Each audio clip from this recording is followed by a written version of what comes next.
Assalamualaikum warahmatullahi wabarakatuh. Apa kabar anak-anak? Hari ini kita akan belajar tentang teks deskripsi.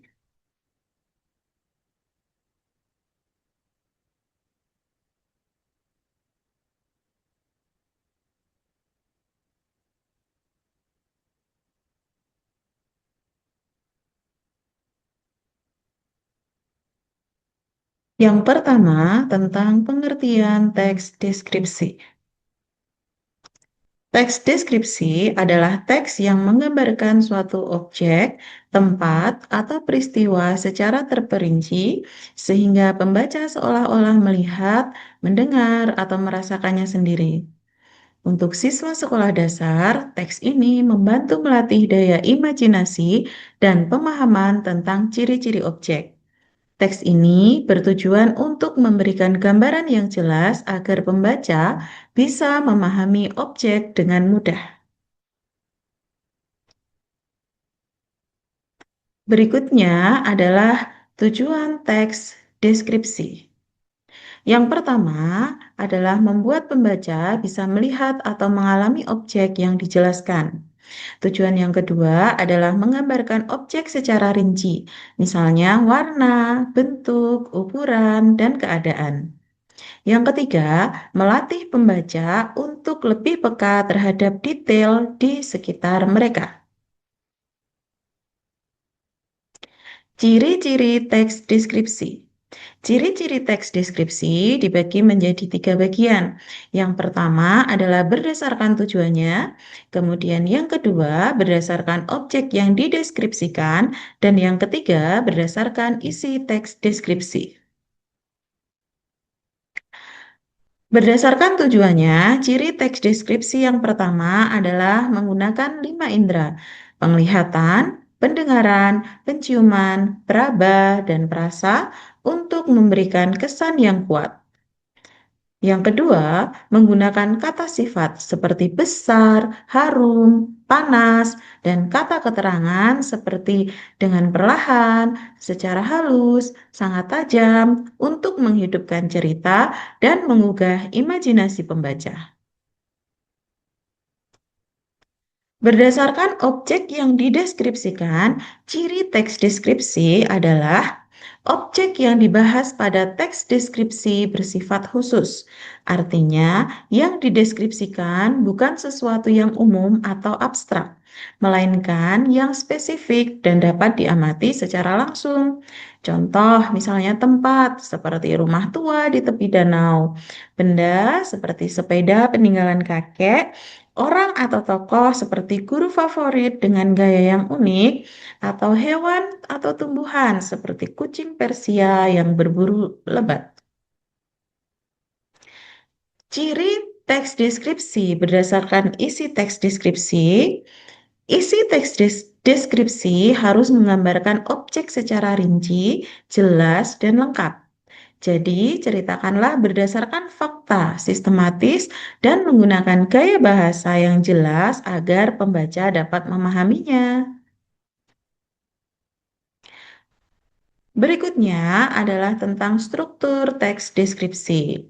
Yang pertama, judul. Judul bertujuan untuk menggambarkan isi teks.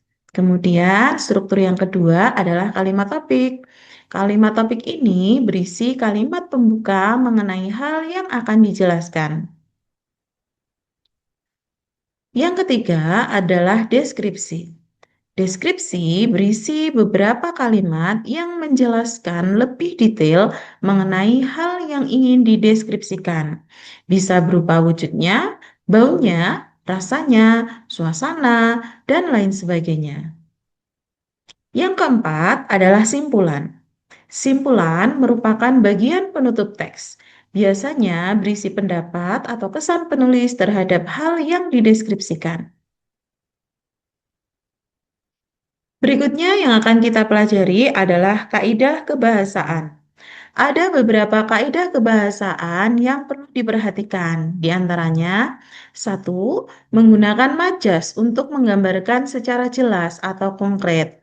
Yang kedua, menggunakan kalimat rincian. Yang ketiga, menggunakan bahasa yang membuat pembaca seolah-olah sedang melihat, mendengar, dan merasakan hal yang dideskripsikan. Yang keempat, menggunakan kata ganti orang.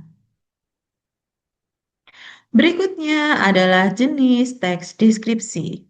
Jenis teks deskripsi dibagi menjadi dua, yaitu yang pertama berdasarkan deskripsi, berdasarkan bentuk, kemudian yang kedua adalah berdasarkan isi.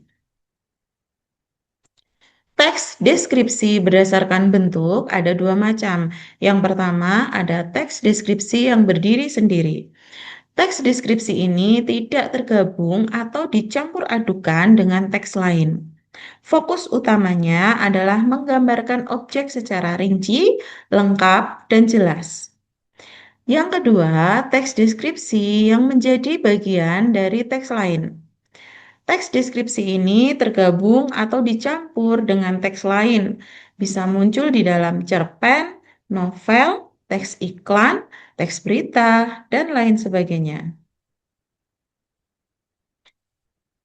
Jenis teks deskripsi berdasarkan isi, yang pertama ada yang namanya teks deskripsi spasial. Merupakan teks yang menggambarkan objek dari sudut pandang ruang, waktu, sehingga pembaca dapat membayangkan posisi, bentuk, atau susunan suatu benda atau ruang secara jelas. Biasanya digunakan untuk mendeskripsikan lokasi, tata letak, atau suasana tempat. Yang kedua, teks deskripsi objektif merupakan teks yang menggambarkan objek apa adanya tanpa diberi tambahan opini atau pendapat penulis. Yang ketiga adalah teks deskripsi subjektif. Merupakan teks yang menggambarkan objek dengan adanya tambahan opini atau pendapat penulis meliputi apa yang dilihat, didengar, atau dirasakan. Berikutnya, bagaimana kita menulis teks deskripsi? Yang pertama adalah dengan menentukan topik. Yang kedua, melakukan pengamatan. Ketiga, membuat kerangka teks. Keempat, menyusun kalimat dengan baik. Dan yang kelima, merevisi dan mengedit teks agar lebih jelas dan rapi. Contoh teks deskripsi. Contoh 1. Pantai Kuta adalah pantai berpasir putih yang terletak di Bali. Setiap sore, langitnya memancarkan warna jingga keemasan. Suara ombak yang bergulung perlahan berpadu dengan tawa wisatawan yang menikmati senja. Aroma garam laut menyegarkan udara, sementara pasirnya yang halus seperti bedak membuat siapapun betah duduk berlama-lama.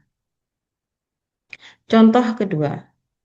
Sekolahku tampak bersih, halamannya luas dan ditumbuhi rumput-rumput hijau yang membuat suasana tampak sejuk.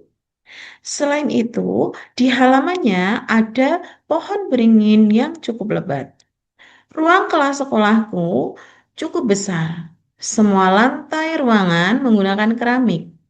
Dinding kelasnya berwarna kuning. Warna cat pintu dan jendelanya berwarna hijau. Itulah gambaran mengenai sekolahku. Sekolahku yang bersih membuat aku dan teman-teman lebih semangat dalam belajar. Contoh ketiga, gajah adalah hewan mamalia besar yang memiliki belalai panjang. Ia hidup dalam kelompok dan biasanya tinggal di padang rumput atau hutan tropis.